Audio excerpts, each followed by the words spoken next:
Представьте себе страну, которую вы не найдете ни на одном официальном глобусе мира, но контуры которой четко прочерчены кровью в сердцах почти 45 миллионов человек. Страну, где горы служат крепостными стенами, а каждый жилой дом– пограничной заставой.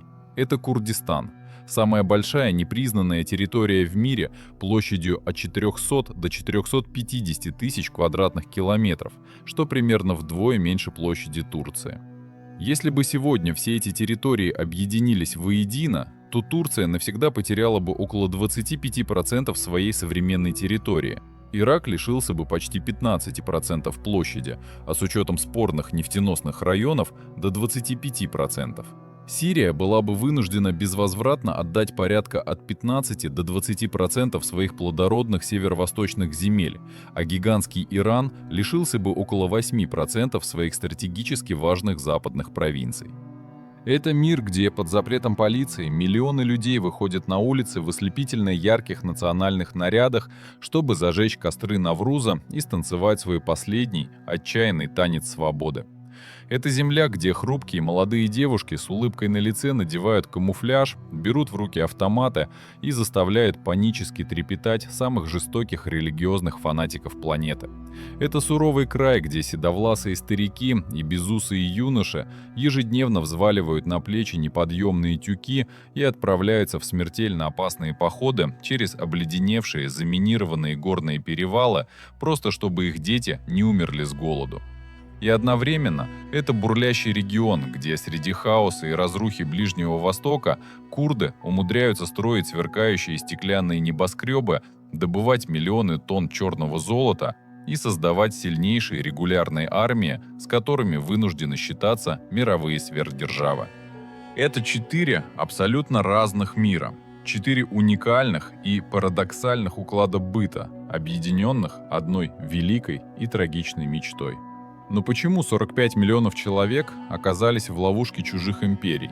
Почему на протяжении последнего столетия этих людей пытались тотально ассимилировать, полностью лишить национальной идентичности? Под корень уничтожить их культуру или просто ликвидировать физически, используя самые варварские, бесчеловечные методы, включая ковровые бомбардировки мирных кварталов и запрещенное всеми международными конвенциями химическое оружие массового поражения. Почему их на законодательном уровне объявляли горными турками, годами гноили в тюрьмах за простое произнесение слов на родном языке, лишали гражданства, элементарных прав и паспортов, обрекая на статус бесправных чужаков и беженцев на собственной исторической земле? И почему сама идея независимого Курдистана вызывает такой панический, экзистенциальный страх у всех его соседей? Вы готовы? Мы начинаем. Чтобы до конца осознать, как 45 миллионов человек оказались заперты в ловушке чужих ближневосточных империй, нам необходимо отмотать историческую хронику назад, в дымящиеся обугленные руины Османской империи, сразу после окончания Первой мировой войны. Когда старый имперский порядок с грохотом рухнул, европейские державы-победительницы в лице Великобритании и Франции принялись цинично делить карту региона обычным карандашом и линейкой в тишине дипломатических кабинетов, совершенно не считаясь с вековыми ареалами проживания местных народов, племен и религиозных групп. В 1920 году был подписан знаменитый Севрский мирный договор, в тексте которого курдам официально на самом высоком международном уровне было твердо обещано проведение свободного референдума и создание их собственного независимого суверенного государства Курдистан. Казалось, что вековая мечта поколений близка к осуществлению, историческая справедливость вот-вот восторжествует, а на карте мира появится сильный независимый игрок. Но законы большой геополитики всегда были циничными, прагматичными, эгоистичными и безжалостными к тем, у кого нет мощных покровителей.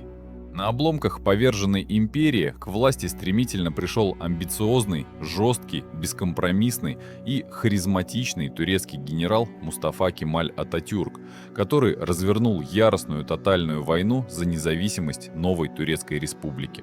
Он сумел силой оружия переломить ход истории и заставить вчерашних триумфаторов Европы полностью переписать все правила игры.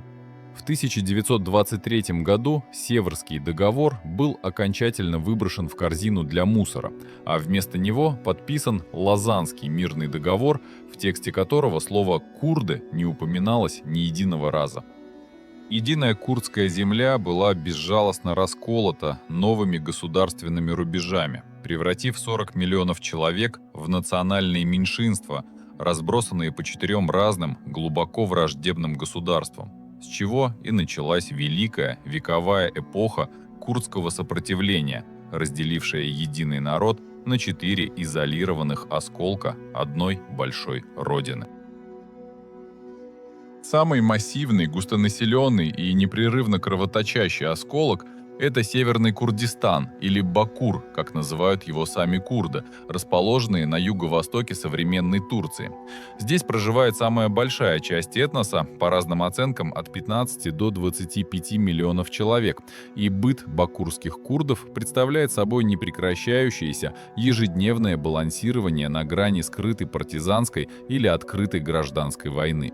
Неофициальная столица региона, древний и величественный город Диярбакыр, мгновенно встречает любого путешественника атмосферой затаенного, густого, почти осязаемого военного напряжения. Монументальные мрачные стены старой базальтовой крепости здесь круглые сутки соседствуют с турецкими укрепленными блокпостами, тяжелыми бронеавтомобилями на перекрестках, бетонными заграждениями и патрулями спецназа с автоматами наперевес. На протяжении долгих десятилетий турецкое государство проводило политику тотальной, принудительной тюркизации, когда курдский язык был полностью изгнан из школ, университетов, судов, радиоэфиров и любых официальных учреждений, а за попытку издать книгу на родном языке или спеть национальную песню на свадьбе можно было получить огромный тюремный срок по обвинению в подрыве государственной целостности и пропаганде терроризма. За долгие годы репрессий курдское общество Бакура выработало уникальные, почти партизанские механизмы культурного выживания, перенеся свой быт в глубокое семейное подполье, где центром жизни стала традиционная огромная курдская семья, в которой воспитывают по 5, 7, а иногда и 10 детей, поскольку высокая рождаемость осознается ими как демографическое оружие и единственный способ сохранить свой этнос от растворения. В каждом курдском доме в Бакуре ключевое место занимает диван-хане – особая большая комната для приема гостей и долгих бесед, где за наглухо закрытыми дверями мужчины часами пьют невероятно крепкий, обжигающий черный чай из традиционных маленьких стаканчиков грушевидной формы, шепотом обсуждая последние новости геополитики, партизанского движения в горах и аресты местных активистов. Традиционная одежда, курдские песни и национальные танцы превратились для бакурцев в форму мирного, но отчаянного гражданского протеста. А самым сакральным и опасным событием года является Навруз – курдский Новый год, символизирующий весеннее пробуждение природы и победу древнего курдского кузнеца Кавы над жестоким тираном Захаком. В этот день, несмотря на стянутые к городам батальоны полиции, комендантский час и прямые угрозы арестов, миллионы курдов облачаются в ослепительно яркие национальные наряды желтого, красного и зеленого цветов, выходят на площади, зажигают гигантские костры и танцуют гованд – народный танец, в котором сотни людей колышутся единой волной, крепко держась за руки или за мизинцы, образуя необозримую живую цепь, заявляя всему миру о том, что они живы, они не стали турками и никогда не откажутся от своей земли, из-за чего даже в условиях жесточайшего давления дух Бакура остается непокоренным. Если переместить взор на западный Курдистан или Рожаву, находящуюся на севере и северо-востоке Сирии, мы обнаружим уникальный, не имеющий аналогов в современной истории, социально-политический эксперимент, рожденный в пламени кровавой сирийской гражданской войны, когда в 2011 году сирийское государство начало стремительно распадаться, и курдские отряды самообороны оперативно взяли под свой контроль северные территории, заселенные их соотечественниками. В условиях полного хаоса, безвластия и постоянных угроз Они сумели выстроить уникальное общество, основанное на принципах прямой демократии, экологии, низового самоуправления и абсолютного гендерного равенства, хотя быт в Рожаве – это спартанская, суровая и изнурительная реальность перманентного военного положения. Регион находится в жесточайшей экономической и политической блокаде со всех сторон, регулярно подвергаясь артиллерийским обстрелам и ударам беспилотников со стороны турецких вооруженных сил, которые видят в сирийских курдах прямую угрозу своей национальной безопасности. Инфраструктура Рожавы сильно разрушена. Электричество в жилые дома подается всего на несколько часов в сутки. Ощущается острая нехватка медикаментов, топлива и чистой питьевой воды, а жизнь каждого человека подчинена жесткой дисциплине выживания военного времени. Именно Рожава прогремела на весь мир благодаря феноменальному явлению – женским отрядам самообороны, известным под аббревиатурой YPG. Поскольку в традиционном, глубоко патриархальном и консервативном ближневосточном обществе курдские женщины совершили подлинную ментальную революцию, когда хрупкие молодые девушки наравне с мужчинами надели камуфляж, взяли в руки автоматы Калашникова, возглавили батальоны и отправились на самые опасные участки передовой, ведя бои против радикальных религиозных фанатиков. Радикалы испытывали перед этими девчонками мистический, панический ужас, поскольку в их идеологии считалось, что воин, убитый женщиной, лишается права попасть в рай и обрекается на вечные адские муки. А сама идеология равенства настолько глубоко пропитала весь повседневный быт Рожавы, что здесь на законодательном уровне введено строгое правило соуправления, согласно которому на абсолютно любой административной, хозяйственной или политической должности, от старосты крошечной аграрной деревни до сопредседателя крупного регионального совета, обязательно должны находиться два человека – мужчина и женщина. Экономика Рожавы держится на народных кооперативах, совместной обработке плодородных земель, выращивании пшеницы, хлопка и выпечке хлеба в коммунальных пекарнях. И несмотря на нищету, разруху и постоянную угрозу масштабного военного вторжения, люди здесь сплочены невероятным чувством локтя, а взаимовыручка и коммунальный уклад стали для них единственным способом не погибнуть в плотном кольце врагов. Совершенно иную, парадоксальную и во многом удивительную картину является собой Южный Курдистан или Башур, расположенный на севере Ирака. Это единственный регион, которому в горниле страшных войн, революций и глобальных потрясений конца 20 и начала 21 века удалось добиться официальной, юридически признанной на уровне Конституции автономии со всеми атрибутами полноценного государства. Когда вы пересекаете внутреннюю административную границу Ирака и въезжаете на территорию иракского Курдистана, у вас возникает полное ощущение, что вы мгновенно переместились в совершенно другую, благополучную ближневосточную страну. Поскольку на улицах столицы автономии Эрбиля и второго по величине города Сулеймании вы не увидите разрухи, нищеты и хаоса, привычных для южных и центральных провинций Ирака, разоренных годами межрелигиозных войн. Здесь в мирное небо взмывают футуристические стеклянные небоскребы, работают пятизвездочные международные отели, сверкают огнями роскошные торговые центры, автосалоны мировых брендов и европейские кофейни. А этот невероятный экономический бум стал возможен благодаря колоссальным запасам нефти, контроль над которой курды сумели частично закрепить за собой после падения режима Саддама Хусейна в 2003 году.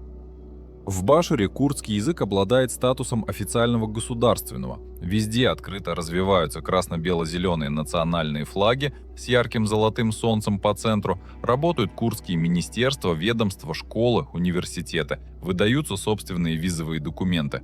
Но главное достижение и гордость иракских курдов – это их регулярная, превосходно обученная армия Пешмерга, название которой переводится буквально как «те, кто смотрит в лицо смерти», чьи бойцы снискали славу одних из самых бесстрашных и дисциплинированных воинов планеты, способных остановить любого агрессора. Быт здесь гораздо более вестернизированный, либеральный и открытый миру, нежели в соседних консервативных регионах Ближнего Востока. Курдская молодежь активно учится в современных университетах на английском языке. Девушки свободно ходят без хиджабов, строят карьеру в бизнесе и политике. А по выходным в ресторанах Эрбиля играет живая музыка. И курдские семьи целыми караванами машин выезжают в горы на пикники, беря с собой огромные казаны с доймой, традиционной курдской фаршированной зеленью и овощами. Однако эта сытая, безопасная и благополучная жизнь построена на костях сотен тысяч мучеников. И каждый взрослый курд в Ираке носит в своей душе тяжелую, незаживающую психологическую травму прошлого. Ведь они помнят чудовищную операцию «Анфаль», устроенную диктаторским режимом Саддама Хусейна в конце 80-х годов, когда в ходе жестоких этнических чисток были заживо погребены в пустынях, расстреляны и депортированы более 180 тысяч курдских мирных жителей. И помнит страшный день 16 марта 1988 года, когда иракская авиация сбросила на мирный курдский город Халабджа авиабомбы с химическим оружием, в результате чего за считанные минуты в страшных муках погибли более 5000 женщин, стариков и детей. И эти раны истории сформировали у башурцев железное, непреклонное правило, определяющее всю их внутреннюю и внешнюю политику. Никогда и ни при каких обстоятельствах не верить обещаниям центральных правительств, не сдавать оружие и полагаться исключительно на силу своих гор и своих бойцов. Четвертый, самый закрытый, изолированный и жестко контролируемый осколок разделенной курдской родины – это Восточный Курдистан или Рошхилат, расположенный на северо-западе Ирана, где в суровых горных провинциях проживают около 10 миллионов курдов, чье повседневное существование протекает под тяжелейшим прессом тоталитарного религиозного режима Исламской Республики. Иранские власти сознательно на протяжении многих десятилетий удерживают курдские регионы в состоянии искусственной экономической депрессии и изоляции, из-за чего здесь практически полностью отсутствуют крупные промышленные предприятия. Государственные инвестиции обходят эти земли стороной, а уровень безработицы среди образованной курдской молодежи бьет все мыслимые рекорды, порождая тотальную нищету. Из-за этой рукотворной бедности в Рошхилате зародился уникальный, смертельно опасный и невероятно тяжелый народный промысел, ставший основой быта и выживания для тысяч курдских семей – феномен колбари.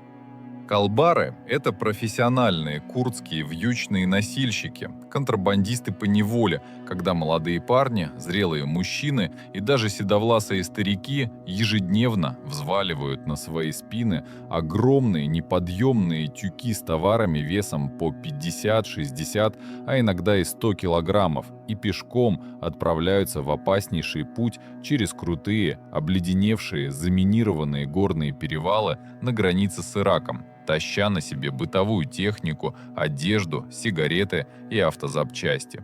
Их нещадно расстреливают пограничные патрули. Они регулярно подрываются на старых минных полях времен Ирано-Иракской войны, срываются в глубокие каньоны и замерзают насмерть под внезапно сходящими снежными лавинами. Но для множества курдских горных деревень этот адский, калечащий труд остается единственной возможностью заработать копейки на кусок хлеба и прокормить свои семьи. Политическое и культурное давление в Иране носит бескомпромиссный характер. Курдские национальные партии находятся под строжайшим запретом. За малейшее проявление активизма или хранение курдского флага людей публично казнят через повешение на строительных кранах. А родителям официально запрещено давать своим новорожденным детям многие традиционные курдские имена. Но курдский дом в Иране устроен как неприступная крепость культурного сопротивления, где за плотно зашторенными темными окнами семьи тайно настраивают спутниковые антенны на курдские каналы из Эрбиля. Шепотом обучают детей грамоте на родном языке по контрабандным учебникам и бережно хранят старинные ковры ручной работы с зашифрованными в узорах национальными символами. И именно из этой курдской среды, изголодавшейся по свободе, в последние годы выплеснулась мощнейшая волна общеиранского протеста, когда искрой, от которой вспыхнуло грандиозное восстание против диктатуры, стала трагическая гибель молодой курдской девушки Махсы Амини, забитой до смерти иранской полицией нравов за неправильно надетый хиджаб. Ее настоящее курдское имя – Жиина, переводится как «жизнь», и именно на ее похоронах в курдском городе Сакез впервые прозвучал лозунг, ставший гимном сопротивления для миллионов людей по всему Ирану. «Женщина, жизнь, свобода», доказав, что курдская пассионарность способна расшатать даже самые жестокие диктатуры Ближнего Востока. Что же удерживает этот колоссальный человеческий океан, разделенный колючей проволокой, минными полями, разными политическими системами, валютами и государственными границами от окончательного распада, ассимиляции и растворения в доминирующих чужих культурах? Ответ кроется в уникальном, монолитном менталитете, несгибаемом характере и гордом духе курдского народа.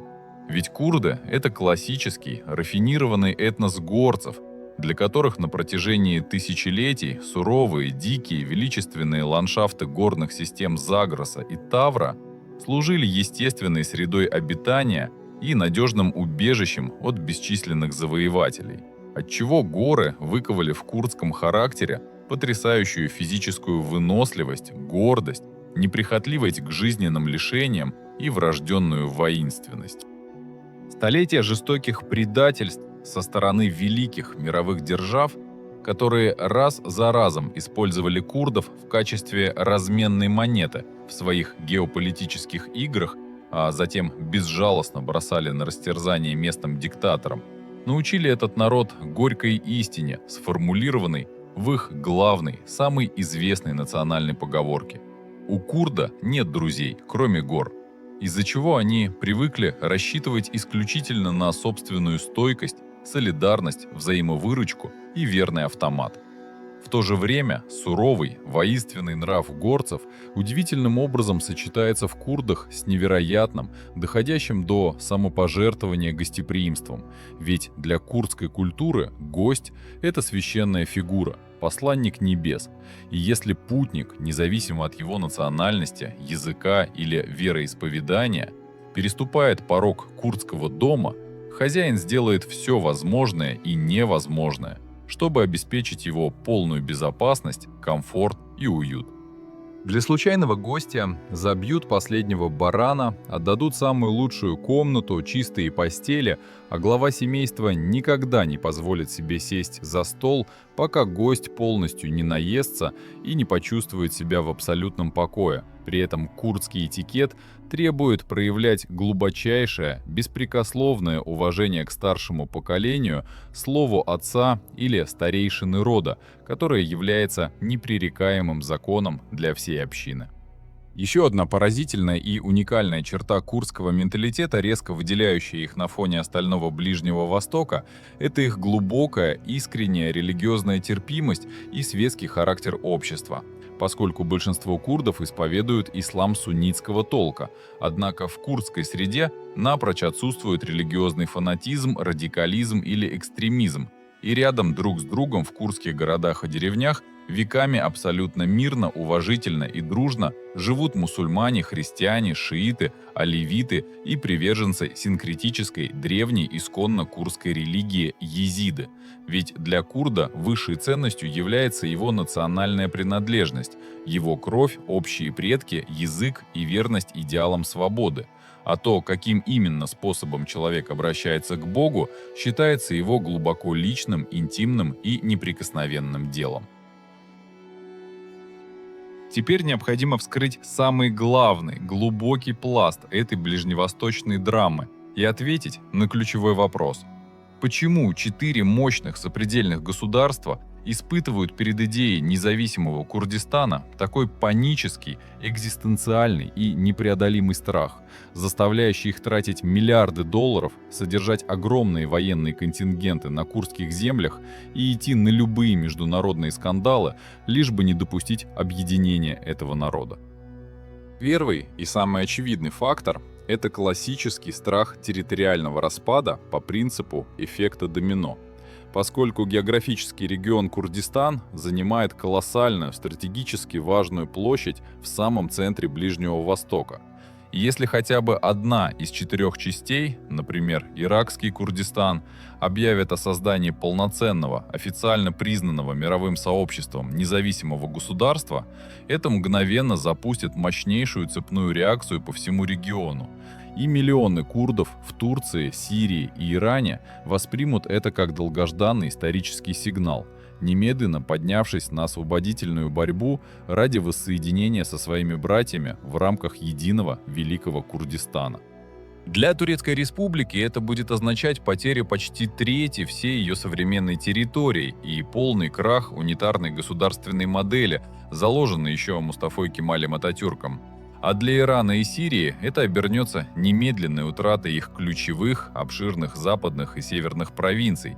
И ни одно правительство в Анкаре, Тегеране или Дамаске никогда добровольно не пойдет на подобный геополитический суицид.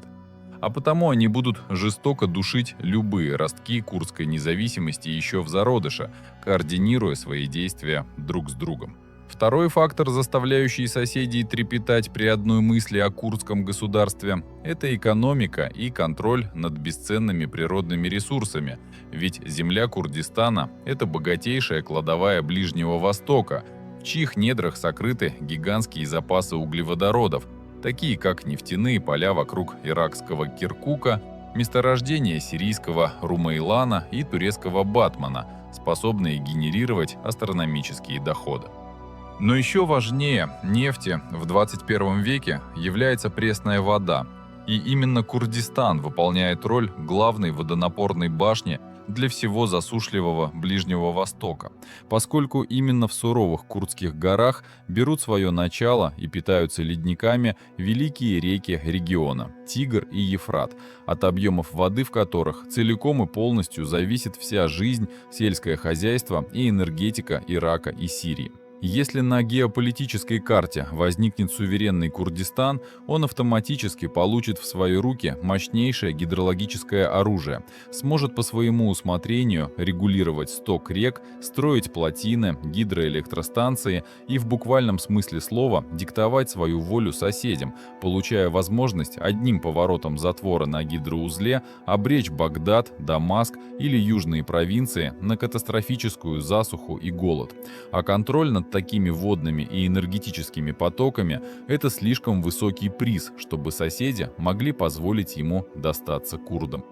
Третий. Глубокий страх ближневосточных столиц перед курдским народом обусловлен их феноменальной военной мощью, высочайшим уровнем мобилизации общества и пассионарностью этноса. Ведь в горниле бесконечных локальных конфликтов последних десятилетий курдское ополчение наглядно продемонстрировало всему миру, что оно является едва ли не самой эффективной, мотивированной и дисциплинированной сухопутной силой на всем Ближнем Востоке. Когда регулярные правительственные армии Сирии и Ирака в панике отступали, бросая современную военную технику, склады оружия и целые города на растерзание безжалостным террористическим группировкам, именно курдские отряды Пешмерга и бойцы сирийского ополчения Ражавы встали живым щитом на пути этой тьмы, приняв на себя основной, самый яростный удар, неся колоссальные потери, но шаг за шагом освобождая ближневосточную землю и превратившись в главных союзников международной коалиции. Правительства соседних стран прекрасно понимают, если эти разрозненные, закаленные в бесчисленных боях отряды когда-нибудь сумеют преодолеть внутренние политические разногласия, объединятся под единым централизованным генеральным штабом и получат легальный прямой доступ к современному тяжелому вооружению, танкам, артиллерии и боевой авиации, в самом центре Ближнего Востока возникнет несокрушимая военная машина, Мотивированная армия численностью в сотни тысяч профессиональных бойцов, для которых защита Родины является священным долгом, что мгновенно изменит весь баланс сил в регионе. И с этой новой силой придется считаться абсолютно всем мировым игрокам без исключения.